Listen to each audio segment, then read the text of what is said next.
táwọn èèyàn kọ sí orí Facebook ni mo fẹ́ kà báyìí ẹ wo ẹ̀hẹ́lẹ̀ ní kíni happy to see you àbí ẹ rí o tí mi bá rí ó dùn mí á jẹ́ pé ẹ̀wọ̀n tẹ́lẹ̀ kọ Bello kí ló kọ ó ní ẹ look take away àbí ẹ máa bọ̀ àti ní ìsìn báyìí ẹ mọ̀ wọ̀rí mo ti mọ táwọn èèyàn fẹ́ mo tẹ́ fẹ́ mo ti mọ̀ ẹ ló fine ó hansi ó ti tán nínú gbogbo rògbòdìyàn ẹ̀rín ẹ̀pẹ́ nìkan hansi ó fine. ẹ ṣe jàre torí tí yín náà láti ṣe wo dáhùn ṣe. ẹ jẹ́ ń béèrè ọ̀pọ̀lọpọ̀ mọ́ ẹ kàn láìkì yẹn ni wọ́n kó yín jẹ lórí kíní ni ọ̀pọ̀lọpọ̀ mi ò lè sọ bẹ́ẹ̀ ni pé ó mọ̀ yín dáadáa bá wọn mọ̀ yín délédélé ẹ dákun ẹ ní nǹkan kan ṣe pẹ̀lú Ìbàdàn. ní ìgbà kan rí mo ti gbé Ìbàdàn rí mo gbé Ìbàdàn fún bíi ọdún 2 sí 3 kan tí mo dẹ̀ ní acting school mi ní Ìbàdàn nígbà yẹn. nínú ìsìnkú ẹ̀yin náà ní ẹni skul táwọn èèyàn ti lè sẹ́fà sinimá ẹ wá dákun sinimá gangan gba olè bẹ̀rẹ̀. mi fẹ́ lo dialogue àwọn èèyàn wa wọn á nídùú tí ń pa gún bọ̀jọ́ ti pẹ́ kí ni gún náà wá káàkiri inú òjò. tí ó lọ bẹ́ẹ̀ là.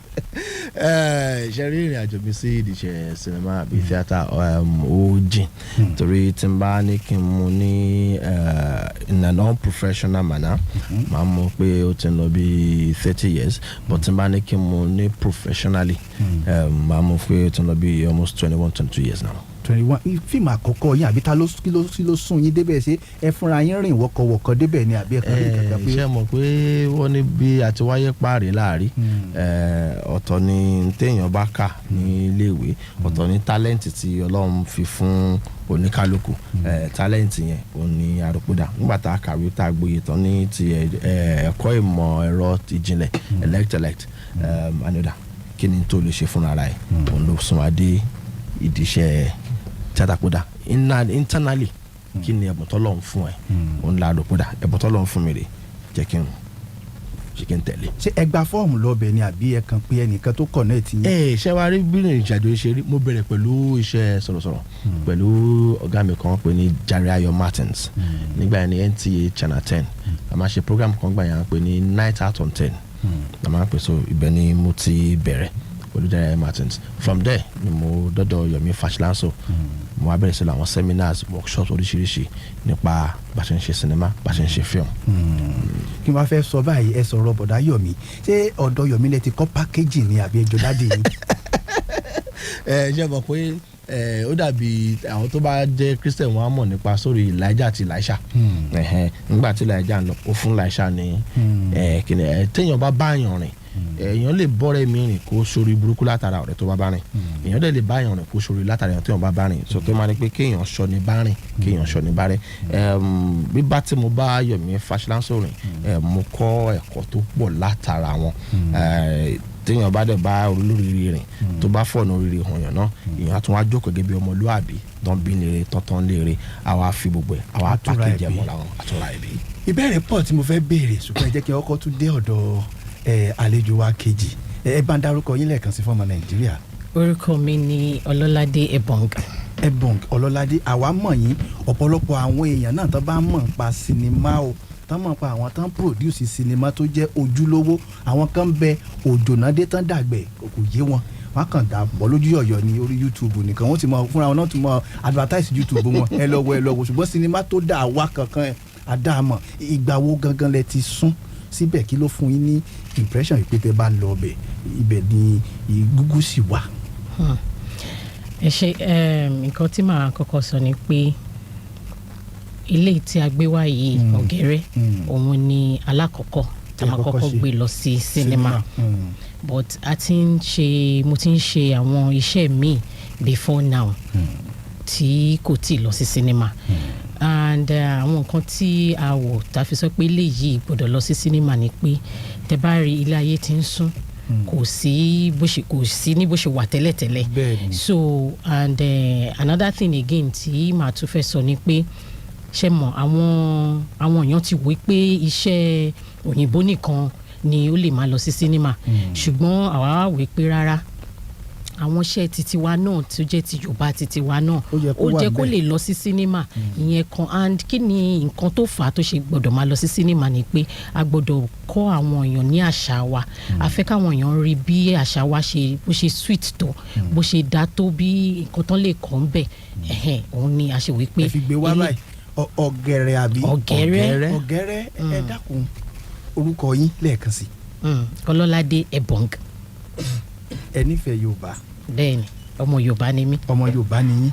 àwọn aráàlú á máa wò pé Ebong wọn Nàìjíríà náà ni o. ṣe rí nǹkan tí máa ń sọ gangan nìyẹn táwọn èèyàn bá béèrè lọ́wọ́ mi pé báwo ni Ọlọ́ládé àti Ebong ṣe papọ̀ mo máa ń sọ pé wọ́n Nàìjíríà ni wá so kéèyàn kankan máa wò pé èèyàn ò lè fẹ́ ìmọ̀ Yorùbá ò lè fẹ́ Ìgbò àbí ọmọ Haúsá ò lè fẹ́ Yorùbá kò sí nǹkan kan tó jọ bẹ́ẹ̀. mo ti yọ ohun tí mo fẹ́ yọ mo ti yọ ọmọ Yorùbá ni lóòótọ́ mo ti yọ ohun tí mo fẹ́ yọ ẹ̀yin ọmọ Nàìjíríà jẹ́ ń ṣe báyìí ọ̀gá wa Damola ọ̀gá òtẹ̀ wọ́n ṣàwọn kan máa ń larúkọ mọ́ yín lórí mi kò sí kankan pẹ̀lú Damola Olatunji bẹ́ńbí mo wá fẹ́ jẹ́ kẹ́yìn èèyàn kẹ́ ẹ fi ilẹ̀ torí pé ó kó èèyàn mọ́ra èmi fẹ́ ṣí ojú òpó lẹ̀ ẹ jẹ́ ká kọ́kọ́ bẹ̀rẹ̀ báyìí ọ̀gá wa sinimá tẹ̀ gbé wa ìbílẹ̀ ti mọ̀ bóyá àwọn èèyàn nífẹ̀ẹ́ yín dáadáa ń bà dàbí wọn nífẹ̀ẹ́ yín ọjọ́ wo ni sinimá yóò jáde náà.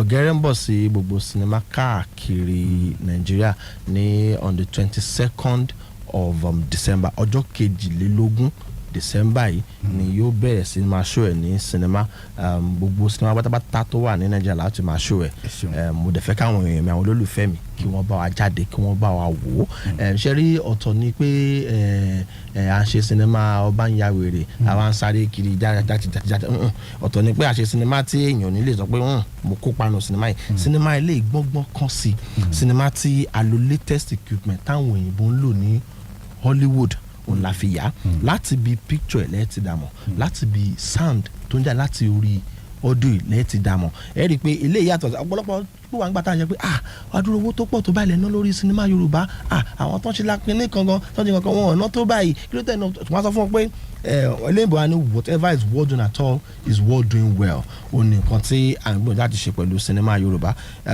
nígbà tá a kéré a máa ń wo àwọn Indian films tó jẹ́ pé àgbọ̀n nǹkan tí wọ́n ń sọ ń bẹ̀ ṣùgbọ́n à ń wò à ń understand ẹ̀ àdéhùnrẹ́rìn à ń kọ́gbọ́n bẹ̀ ọ̀bọ̀ àtàbù ti dé ṣòríṣòrí ti dé kíní kan ti dé àwọn náà ní táwọn náà bá ṣe sinimá tó bá jẹ́ Yorùbá tí ó bá wà quality enough tó lè wọ anywhere all over the world tó bá gbé Yorùbá films language films tó bá gbé jáde wọ́n sọ pé sinimá lélẹ́yìí. ìgbà tí mo ti ń wo tírélà ẹ̀ lọ́wọ́ orin ta ló kọ soundtrack ibẹ̀. Brimo ló kọ orin sí ibo lẹ ti rádúró owó tẹ ẹ náà ìtorí Ọlọ́run gbogbo tó yẹ kẹ ẹ kàn pè mí kí n kàn wá bá yín pé kíní ọ̀ká kan ló Brimo ló kọrin nínú sinimá yìí ó dá ẹni sòrò mo mọ̀ọ́mọ̀ ni Damola ti sọ nǹkan tó bá wa ó sì ti sọ ìfẹ́ tó fẹ́ jẹ́ kẹ́ ẹ fi fìfẹ́ hàn mo á fẹ́ ṣí ojú òpó lẹ̀ báyìí àwọn ọmọ Nàìjíríà tó ń rò bí àwọn mọ̀ yín tí wọn ò mọ̀ yín tí mo fẹ́ jẹ́ béèrè ohun tó bá fẹ́ mọ̀ ìlú yín bẹ́ẹ̀ ti sọ fún wọn lẹ́ẹ̀kan. bẹ́ẹ̀ni Ẹdún Àbọ̀n ni mí Edinburgh City ní ìpínlẹ̀ Ọ̀ṣun. ìpínlẹ̀ Ọ̀ṣun Kristẹni ni wọ́n àbí. bẹ́ẹ̀ni. wọ́n ń kópa nù sinimá ẹ̀dá sinimá tẹ́ máa ń kópa mo fẹ́ béèrè ni o ṣé wọ́n bí yín mọ ni àbọ̀ kọ́mọ̀gù fún yín lọ hospital ẹ mọ́ fẹ́ ṣe bíi lover boy. ṣe mo pé ìfẹ́ náà la fi wọ́n nífẹ̀ẹ́ ló kún gbogbo já ìfẹ́ ni wọ́n fi ń gbáyé tí àwọn dìrẹ́tọ̀ wọn bá ní ọ̀yá Damola wá ṣe lover boy a gbọ́dọ̀ ṣe níṣe tó jẹ́ pé wọ́n ní movie making must be close to reality àwọn tí a bá ń wọlé wọ́n á lè fi ilẹ̀ pé ó dà pé tòótọ́ ibi tí mò ń bọ̀ nu must be close to reality ṣé bẹ́ẹ̀ ṣe mọ́ ṣe nínú mọ́fì òun ṣé bẹ́ẹ̀ lẹ ṣe rí ní real life ni. ṣe rí iṣẹ́ èèyàn gbọ́dọ̀ fi ààlà sí àárín reality èèyàn àti real life èèyàn pé èèyàn ṣe jàgídíjàgan nínú sinimá kò mí ìpò jàgídíjàgan lójú ayé pé èèyàn ṣe olè nínú sinimá kò mí ìpò lè lójú ayé pé èèyàn dẹ̀ ṣe lọ́ọ̀yà nínú sinimá kò ní níbi kó èèyàn kan wá ní case kó wá gbọ̀nà kóòtù lọ pé ìwọ ni lọ́ọ̀yà olùwàrí wulẹ̀ sẹ̀wọ̀n ni. so gbogbo ìfẹnukonu yẹn ò ríìlì. bàbá mi iṣẹ́ ajé ló sọmọ nà bí òkú. wẹ́ẹ́dọ̀ ṣe ti gbọ́ báyìí. ẹ jẹ́ lọ tajà ṣẹ́rẹ́ yẹn èèyàn mi ẹ pákéjì question yín ẹ pè Damola Olatunji sórí nọ́mbà 09023699664 ṣùgbọ́n ẹ promise rẹ̀ náà pé sinimá rẹ̀ ẹ wà wò give and take ni alàgbà Damola Olatunji tó bá dé ta bá béèrè ẹ mo fẹ́ jẹ́ ká lórí ètò àmásẹ́ǹtì boundaries ìbéèrè wo lẹ fẹ́ jẹ́ káwọn èèyàn lọ sí sáìtì ibẹ̀ ẹ sẹ́ẹ̀tì boundary ìbéèrè wo lẹ fẹ́ jẹ́ béèrè lọ́wọ́ yín ẹ sẹ́ẹ̀tì boundary ọ̀bọ̀yá ká ẹ sì open lẹ́ni á sẹ́ẹ̀tì ẹja lọ tajà mò ń bọ̀. Lagelu FM 96.7. Christ Joy Fire Salvation Ministry International aka Church of Fire bí àjọ̀dún ọdún kejì pẹ́tẹ́lì tó ṣe rẹ́gí ọgbọ̀n ọdún tí Ọlọ́run alààyè ti pé bàbá wa wòlíì ta nímọ̀ wò aka Èṣùpòfò. Ní ìsàmì àwọn ayẹyẹ yìí ni a ṣe tẹ́ pẹpẹ ìsọjí alágbára ọlọ́jọ́ márùn-ún tí a pè àkórí rẹ̀ ní Receive the Grace for Your Salvation John 3:18. December 4 Monday to Thursday ní ìsọjí ó máa wáyé ní ẹgbẹ́ iléeṣẹ́ Glo Challenge Ìbàdàn ní aago 5 ìrọ̀lẹ́. Ìpàdé dorí òkè Bẹ́tẹ́lì ní December 8 ọjọ́ Friday bẹ̀rẹ̀ láago 10 òwúrọ̀ pẹ̀lú ìṣọ́ òru. December 10 ọjọ́ ìsinmi làṣekágbá ètò yóò bẹ̀rẹ̀ ní dédé aago 10 òwúrọ̀ pẹ̀lú ìdúpẹ́ rẹpẹtẹ at Bethel Mountain Aládọ́rin along Ìdíayùnrẹ́ Road Ìbàdàn. Àwọn ikọ̀ tó lọ́rùn ó máa lò ní wòlíì Ezekiel Akínbíyìmá, Dr. Bọ́lá Àrẹ, Rebecca Afọlábí, Olúwakẹ́mi Bámidélé, Arúbí Adéjùmọ̀, Ọlá Crown, Prophet Gideon Tanímọ̀wò Èṣùpòfò lólùgbàlejò àgbà. Hello 08033281742. Adéníkẹ́ olówó kéré la darí ètò. Jésù ń retí rẹ o. Back in my day, we had to go to school in person, but now things are different. West Midlands Open University lets your child learn at their own pace, from the comfort of their own home. With only their WAEC or NECO results, your child can get a quality education. And because we are an NUC-accredited degree awarding university, you can be sure of their future. So, why not give them the gift of education? Enroll them in West Midlands Open University today. Call or WhatsApp us on 0704 700 0167 for more information, or visit our website at westmidlands.university to apply for the January session. West Midlands Open University, empowering your child's dreams.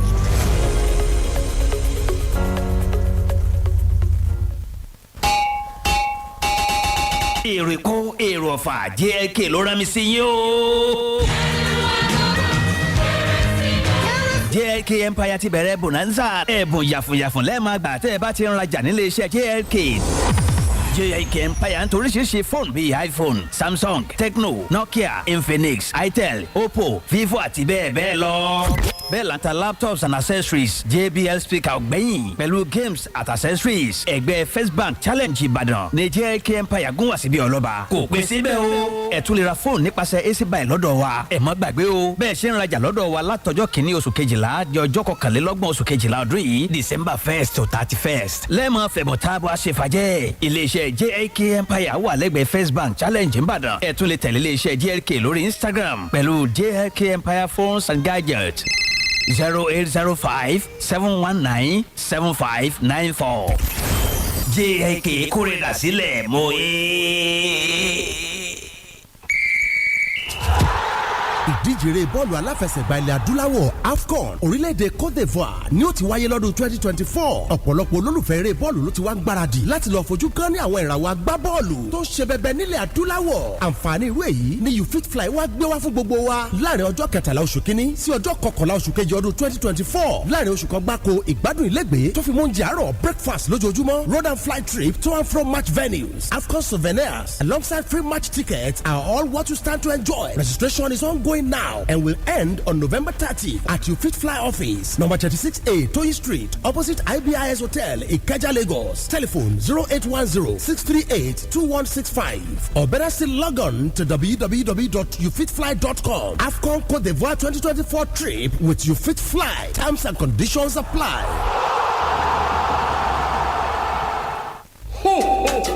Àkókò ti tó láti kí baba Kérésì Splash FM àti Lagelu FM káàbọ̀ sí Ìbàdàn pẹ̀lú ìfẹ́ àtàjọyọ̀.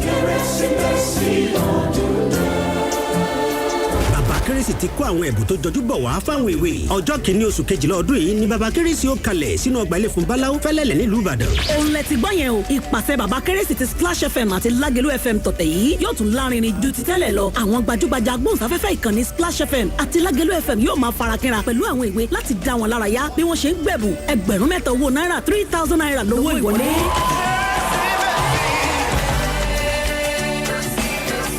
wàá ní ìrírí ìpàtẹ bàbá kérésì aláìlẹ́gbẹ́ nílé fún báláú fẹ́lẹ́lẹ̀ nílùú ìbàdàn. ẹṣin ààyè kútúpàkútúpà làwọn ọmọ yóò mọ gun tó yàtọ̀ sẹ́ṣin inú ìwé.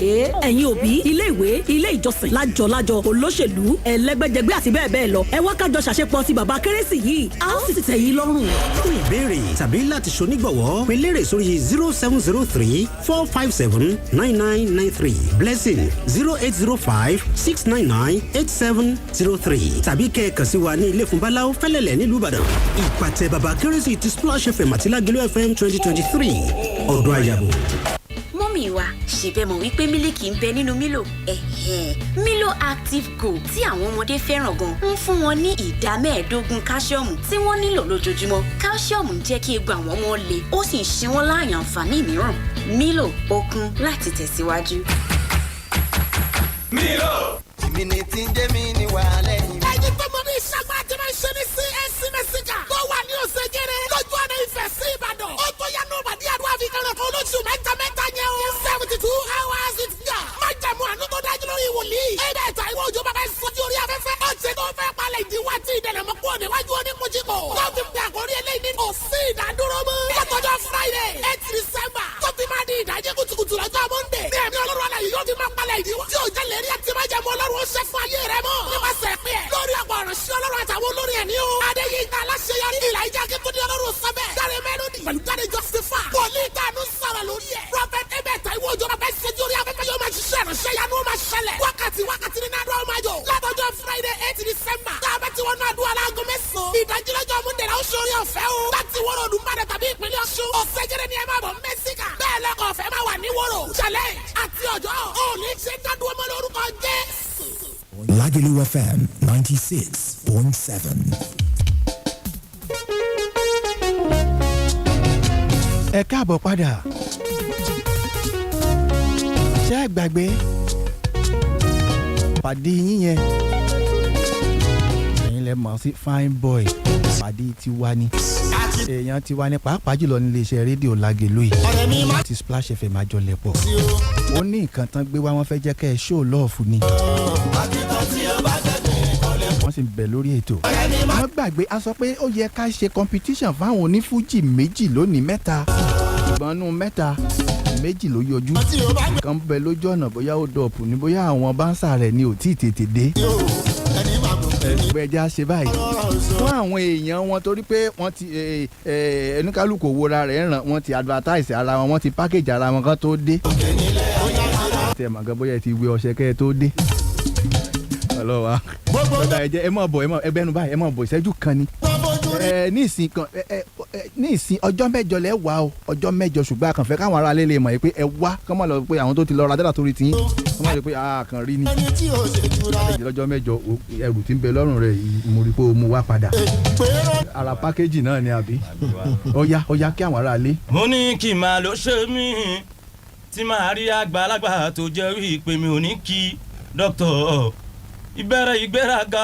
kọ́lọ́ mọ́ fi sọ̀rọ̀ mi mo kọ́kùnrin o mo kí ẹ̀yin obìnrin mo tún kọ́ ọmọdé o mo kí àgbàlagbà o ọmọ yìí ni mi ò èmi sani dókítà lẹ́yìn kẹsàdúrà fún mi kí n máa ṣe ṣàṣetì ó la ibi má sọ pé tí mo máa kọrin mo máa ń kíra mi pé mi lọ́ọ́ máa dé níyì ọmọ ṣèkí náà tù ìyá mi náà ló yẹ kí n máa dúpẹ́ fún un tí ó ṣẹ́yún mi nígbà tí mo wà ní oyún ó tún wá bí mi tán ó tún wá tún tọ́jú mi ó fún mi lẹ́kọ̀ọ́ dókítà tó ètò yanjú bí n bá sùn máma mi ò ní sùn gan bí n bá jẹ máma mi ò ní lè jẹ abiyamọ bí ìyá mi rí lè wá ó sọ wọn.